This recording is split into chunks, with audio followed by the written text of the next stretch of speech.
उत्तर प्रदेश में विधानसभा चुनाव कुछ महीनों दूर हैं।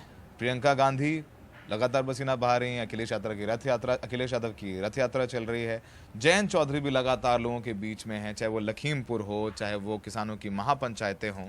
हमारे साथ जयंत चौधरी हैं, राष्ट्रीय लोकदल के राष्ट्रीय अध्यक्ष। उनसे बात करेंगे उत्तर प्रदेश के चुनाव पे। जयंत जी, क्या माहौल है वेस्टर्न यूपी में? बरेली में, लखीमपुर में अब लगातार प्रोग्राम कर रहे हैं, आगरा, मथुरा और वेस्टर्न यूपी के अलावा भी। क्या फीडबैक मिल रहा है आपको? ये बहुत पॉजिटिव है। अप्रत्याशित कार्यक्रम हो रहे हैं, उत्साह है हमारे वर्कर्स में और आम जनता में भी सरकार के प्रति नाराजगियां भी हैं और एक पॉजिटिव वोट भी हमारे पक्ष में मुझे दिख रहा है। पॉजिटिव वोट दिख रहा है पक्ष में आपके।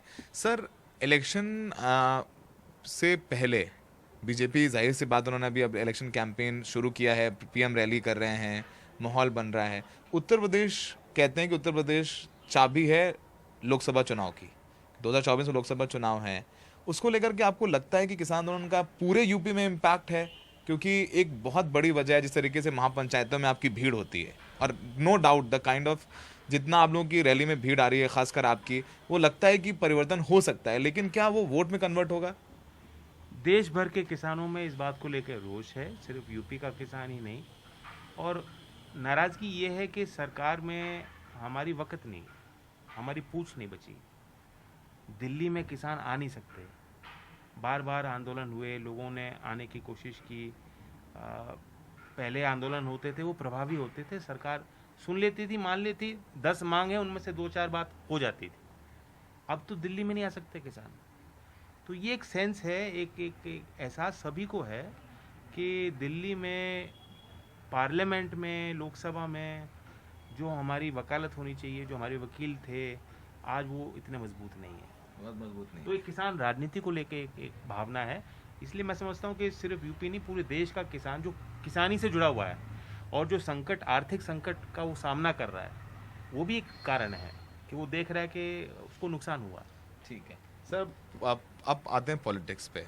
आपका और समाजवादी पार्टी का अभी सेट अलायंस है, लेकिन अभी तक ऑफिशियल अनाउंसमेंट नहीं हुई है। क्या आप और अखिलेश यादव कंफर्टेबल हैं बहुत? ये बिल्कुल कंफर्टेबल है, पिछला चुनाव भी लड़े थे, वो यंग हैं। और हम लोगों को सिर्फ एक चुनाव तक नहीं, हमें एक लग्जरी है कि हम थोड़ा आगे की सोच के काम कर सकते हैं। और पुरानी भी बात अगर आप देखोगे तो हमारे वर्कर्स में भी जो मेल है, एक कल्चरल फिट है। बस बात, आखिर की बात रह गई है और तय कर लेंगे हम लोग। आखिर की बात रह गई, क्या सीटों को लेकर के आप लोगों की अभी तक जो अ, समझौता है वो नहीं हो पा रहा है? उनकी तरफ से जो सूत्र कह रहे हैं कि आप थोड़ा ज़्यादा सीटें मांग रहे हैं, आप कह रहे हैं नहीं हमारा बनता है इतनी सीटें मांगना, तो क्या उसको लेकर अंडरस्टैंडिंग नहीं हो पा रही है अभी? नहीं, ऐसा कुछ भी नहीं। चर्चा चल रही है, बैक एंड फोर्थ हो रहा है। और मेरी भी जिम्मेदारी अपने संगठन के प्रति है, उनकी भी जिम्मेदारी अपने संगठन के प्रति है।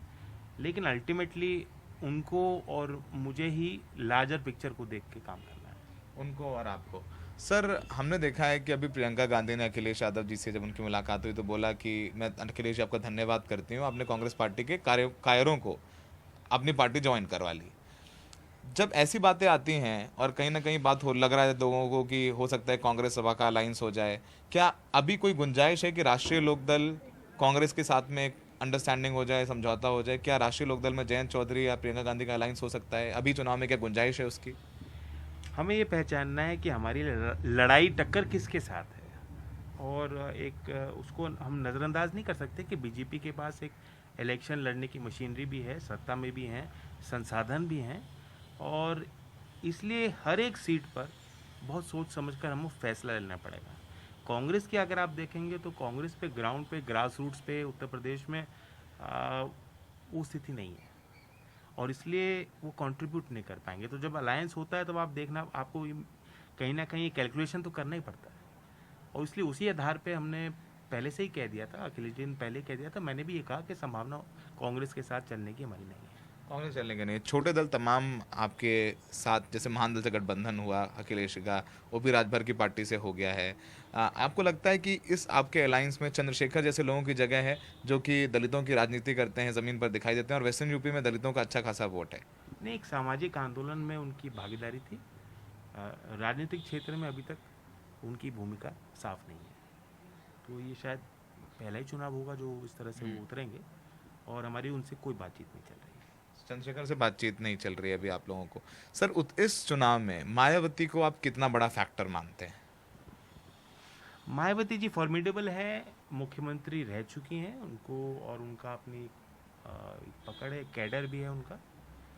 लेकिन उनके कैडर में जिस वर्ग की वो वकालत करती हैं उनमें नाराज़गियाँ हैं, क्योंकि जिस तरह से एक प्रखर होके एक आपको सरकार के का विरोध करना चाहिए था, तमाम इन दिनों में हमने देखा, जो आंदोलन भी हुए, जो इश्यूज आए, उन पे उस तरह से वकालत नहीं हो पाई। क्या आप ये कहेंगे कि मायावती ज़मीन पर नहीं आती हैं? वो जो करती हैं वो ट्वीट करती हैं, जो ज़मीन पर लड़ाई लड़ते हैं, जैसे लखीमपुर हुई, आप गए, चंद्रशेखर गए, अखिलेश जी गए, प्रियंका जी गई, लेकिन मायावती निकल कर ज़मीन पर नहीं आती। नहीं, ये बातें मेरे लिए कहने की नहीं है।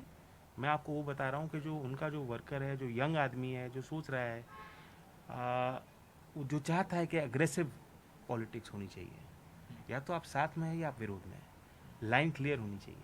मैं उसकी सोच आपको बता रहा हूँ। अच्छा सर, बीजेपी के तमाम लोगों से जब बात होती है तो वो ये कहते हैं, और एक परसेप्शन बिल्डिंग ये भी होती है कि देखिए जयंत चौधरी जी की पार्टी तो जाटों की पार्टी है, अखिलेश यादव की पार्टी तो मुसलमान और यादवों की है। इस नैरेटिव को कैसे काउंटर करेंगे आप?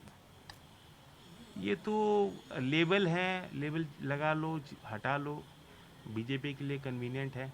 अभी आपने देखा लखनऊ में और आगरा में कुछ दिन पहले ब्राह्मण सम्मेलन हुआ, जाति के सम्मेलन हो रहे हैं लगातार, बीजेपी करा रही है। तो बीजेपी तो जाति के सम्मेलन करा सकती है, फिर देश के आगे खतरा बता सकती है, हिंदुओं के आगे खतरा बता के वो मोबिलाइज कर सकती है। और हम लोग किसान का मेरा चिल्ला चिल्ला के जो है मंच पे बोलते हैं, जाति का तो कहीं कोई विषय आता ही नहीं, लेकिन वो लेबल हम पे लगा रखा है। मुझे समझता है, मैं ये मानता हूँ कि लोग हमसे ज़्यादा होशियार हैं। जो हम लोग सोचते हैं कि हमारा कम्युनिकेशन क्या है, हमारे इश्यूज़ क्या हैं, पब्लिक वोटर पहले ही समझ चुका है। तो लोग इस षड्यंत्र से बचेंगे, वोटर इस षड्यंत्र से बाहर रहेगा। ये जो चक्रव्यूह है उससे बचेगा। सर 2014 के इलेक्शन में, 2017 के इलेक्शन में बहुत पोलराइजेशन था। एज अ रिपोर्टर वो दोनों चुनाव हमने कवर किए हैं, 2019 भी कवर किया है। क्या लगता है वो पोलराइजेशन जो हिंदू मुसलमान का नुकसान लोकदल को, समाजवादी पार्टी को होता है या हुआ 2 चुनाव में, पिछले 3 चुनावों में, फिर मैं कहूँगा, क्या वो इस बार कम होने जा रहा है? क्या वो हिंदू मुसलमान की दूरी कम हुई है? कि मुजफ्फरनगर दंगों का एक बहुत बड़ा इम्पैक्ट उत्तर प्रदेश के चुनाव में हुआ, विधानसभा लोकसभा में, तो वो क्या खाई किसान आंदोलन में कम की है? क्या देखते हैं ज़मीन पर आप? देखिए, इतना बड़ा जो इवेंट हो जाता है उसको स्वाभाविक है, उसको वक्त लगता है। सोशल फैब्रिक को तहस नहस कर दिया, जिसे कहते हैं सामाजिक ताना बाना, रिश्ते खराब हो गए, लोगों के उठना बैठना उस पर प्रभाव पड़ गया। जिस तरह से लोग आ जाते थे, त्यौहार साथ मनाते थे, उस तरह के रिश्तों पर भी प्रभाव पड़ा। लेकिन मैं बहुत कॉन्फिडेंस के साथ आपको कह रहा हूँ, और कारण ये है कि शायद हमारी एक ही पार्टी है जो पूरे देश में जो ये कंसोलिडेशन पे वर्क कर रही है। जो कहने को तो सेकुलर सारी पार्टियां हैं, बीजेपी सबका साथ सबका विकास का नारा दे रही है, लेकिन सबको पता है कि क्या उनकी रणनीति क्या है।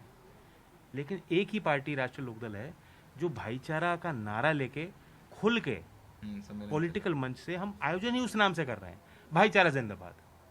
जिसको भाईचारा पसंद नहीं, हमारे कार्यक्रम में मत आए। और आप देख रहे हैं भीड़ आ रही। तो एक मैसेज उससे निकल के जाता है कि जो लोग आ रहे हैं भाईचारा जिंदाबाद के कार्यक्रम में, लोग आ रहे हैं तो क्या चाहते हैं, भाईचारा तो चाहते हैं ना। इसलिए हम जिस तरह खुल के हम लोग बोल रहे हैं, मुझे कॉन्फिडेंस है कि दोबारा इस तरह की घटना नहीं होगी। सर उत्तर प्रदेश में बहुत सारी पार्टियां चुनाव लड़ रही हैं, सब बीजेपी के खिलाफ लड़ने का दावा कर रही हैं। भाई सपा और आप लोग, दो लोकदल का अलायंस है जो आप कह रहे हैं थोड़ी देर में ऑफिशियली आप लोग अनाउंस कर देंगे। कांग्रेस लड़ रही है अलग, उनसे आपकी अंडरस्टैंडिंग नहीं हो रही है। AIMIM सदुद्दीन ओवैसी आ गए हैं मैदान में, आम आदमी पार्टी भी चुनाव लड़ रही है, उधर चंद्रशेखर कह रहे हैं हमारी पार्टी भी चुनाव लड़ेगी। फिर इसका आपको लगता है कि ऑपोजिशन के वोट्स डिवाइड होंगे? इतनी पार्टी, आम आदमी पार्टी को लेकर के आज अरविंद केजरीवाल जी अयोध्या में हैं, लगातार उनकी भी रैलियां हो रही हैं, कितना इम्पैक्ट देखते हैं? यूपी की पॉलिटिक्स सिंपलिस्टिक कैलकुलेशन को फेल कर देती है हर बार। लोग कहते थे मिली जुली सरकार आएगी, मेजोरिटी की सरकार आ गई। तो अब रीड करना बहुत मुश्किल हो गया है वोटर को। जो सेफोलॉजिस्ट हैं, जो स्टूडियो में बैठते हैं, वो समझ भी नहीं पाते। इसलिए मैं कह रहा हूँ कि ये कोई कमजोरी की बात नहीं है। ये बड़ा सिंपलिस्टिक थॉट है कि भाई विपक्ष की एक वोट है और वो डिवाइड हो गई। ऐसा नहीं, इन पार्टियों का कोई वोटर ऐसा भी है जो शायद हमारे साथ नहीं आएगा। अगर वो लोग मैदान में नहीं रहेंगे, हो सकता है वो भाजपा में चला जाए। तो ये भी चीज़ें हैं, इसलिए मैं नहीं मानता। ठीक है, लड़ाई तो जब हम लोग अलायंस करेंगे तो अलायंस के बीच ही रहेगी, लेकिन फिर भी मैं समझता हूँ कि जो लोग ये कैलकुलेशन कर रहे हैं कि नहीं नहीं विपक्ष की वोट बट रही है, ऐसा नहीं। ऐसा नहीं। अरविंद केजरीवाल के बारे में क्या कहना है आपका? दिल्ली के मुख्यमंत्री हैं यूपी और में, बार बार जीत के आए। यूपी में, उत्तर यूपी में प्रदेश उनका प्रेजेंस नहीं है और वो वर्कर्स भी नहीं है, ना उन्होंने यूपी के इश्यूज को पहचाना है या उनके लिए लड़ाई लड़ी लोगों के लिए। अल्टीमेटली एक वो एक्टिविस्ट की जो उनकी इमेज थी वो यूपी में नहीं है। यूपी में नहीं। एक और सवाल आखिरी, ओवैसी साहब की भी रैलियों में ठीक ठाक भीड़ आ रही है और वो ये कह रहे हैं कि अखिलेश यादव ने तो कुछ किया नहीं मुसलमानों का और ये लोग तुष्टिकरण की राजनीति करते हैं। अभी उनकी पश्चिमी उत्तर प्रदेश में भी रैली थी, उसमें वो आपको भी बोल रहे थे कि आप लोगों ने कुछ नहीं किया और सिर्फ वोट लेने के बाद दिल्ली चले जाते हैं आप लोग, वो लखनऊ और दिल्ली, वो तमाम चीज़ें कह रहे हैं। उनका कितना इम्पैक्ट दिखते हैं ओवैसी का? Owaisi factor. I tell you, Owaisi ji Salman Khan की तरह हैं, उनकी फिल्म देखी जाती है चाहे आपको समझ में आए, पसंद हो ना हो। तो इसलिए ओवैसी जी की, क्योंकि भाषण इतने बढ़िया देते हैं, मैं भी सुनता हूँ उनको, तो उसका कोई वोट पे प्रभाव नहीं पड़ना। उनको भाषण अच्छे देते हैं। सर मैनिफेस्टो लॉन्च है 31 अक्टूबर आपका लखनऊ में, आपका मैनिफेस्टो अलग आएगा, समाजवादी पार्टी का अलायंस का अलग आएगा, तो क्या ज्वाइंट, इसमें लोग ये कयास निकाल रहे हैं, जो जर्नलिस्ट, ये सवाल है मेरा, प्योर जर्नलिस्टिक सवाल है, क्या आप लोग मिलके मैनिफेस्टो नहीं बनाया, आप लोगों ने, आपका अलग मैनिफेस्टो है, उनका अलग आएगा, ये कैसे? कारण ये है कि क्या हम, अगर हम अलायंस करें तो हम इश्यूज को छोड़ दें क्या? मैं यही मैसेज देना चाह रहा हूँ कि हमारे लिए इश्यूज पहले हैं, कैंडिडेट बाद में है, अलायंस बाद में है। और समाजवादी की भी कुछ चीज़ें हैं, हो सकता है कि हम लोग 100 बात करें, उसमें से 90 ऐसी हों जो सहमत हों। हो सकता है समाजवादी के 100 एजेंडा पे चीज़ें हों जिस पे 90 हम लोग सहमत हों। But that is the meaning of a alliance, that is the meaning. जब आप रिश्ता बनाते हो तो भूल चूक माफ़ होती हैं परिवार में वो चीज़ें नहीं होती। तो इसलिए जब अलायंस होगा तो परिस्थिति अलग होगी। अगर समराइज करें हमारा आपके बीच की बात है कि आप और अखिलेश यादव, जयंत चौधरी और अखिलेश यादव कंफर्टेबल हैं, जल्द आप लोग ऑफिशियल अनाउंसमेंट करेंगे अपने अलायंस का? Yes, I am hopeful. You are hopeful? उम्मीद पे टिकी है जिंदगी। यू आर कॉन्फिडेंट और यू आर होपफुल? आप बिल्कुल आत्मविश्वास से कह रहे हैं या आप उम्मीद है आपको? I am an optimist who is an eternal pessimist. तो I am always a realist, but I am telling you, बड़े कॉन्फिडेंटली मैं आपको कह सकता हूँ, विश्वास कह सकता हूँ कि बहुत अच्छी बातचीत हो रही है और बहुत जल्दी निष्कर्ष निकलेगा। जल्द निष्कर्ष निकलेगा। कांग्रेस का कोई स्कोप नहीं है आपके साथ? नहीं, स्कोप नहीं। देखिए जयंत जी को मैं बहुत दिनों से जानता हूँ और उन्होंने इस सवाल का बहुत डिप्लोमेटिक जवाब दिया है। वो आशावादी हैं कि उनका अलायंस होगा और अच्छी बातचीत चल रही है, लेकिन अलायंस होगा वो आत्मविश्वास के साथ अभी नहीं कह रहे हैं जयंत चौधरी। फिलहाल उत्तर प्रदेश चुनाव में बहुत कुछ होना बाकी है और वाकई में सबसे दिलचस्प चुनाव होगा उत्तर प्रदेश का विधानसभा चुनाव। योगी के अलावा समाजवादी पार्टी और जयंत की अंडरस्टैंडिंग है आपस में, अभी ये देखना होगा क्या होगा। प्रियंका गांधी लगातार अखिलेश यादव पर हमलावर हैं, ओवैसी साहब हैं, अरविंद केजरीवाल यूपी में, समझिए बेहद ज़बरदस्त रंग उत्तर प्रदेश चुनाव के। और राष्ट्रीय लोकदल का 31 अक्टूबर को मैनिफेस्टो लॉन्च है और ये साफ किया जयंत ने कि प्रियंका गांधी यानी कांग्रेस के साथ उनका कोई अलायंस संभव होता नहीं नजर आ रहा है। सहयोगी मनोज नायर के साथ सौरभ शुक्ला, एनडीटीवी इंडिया।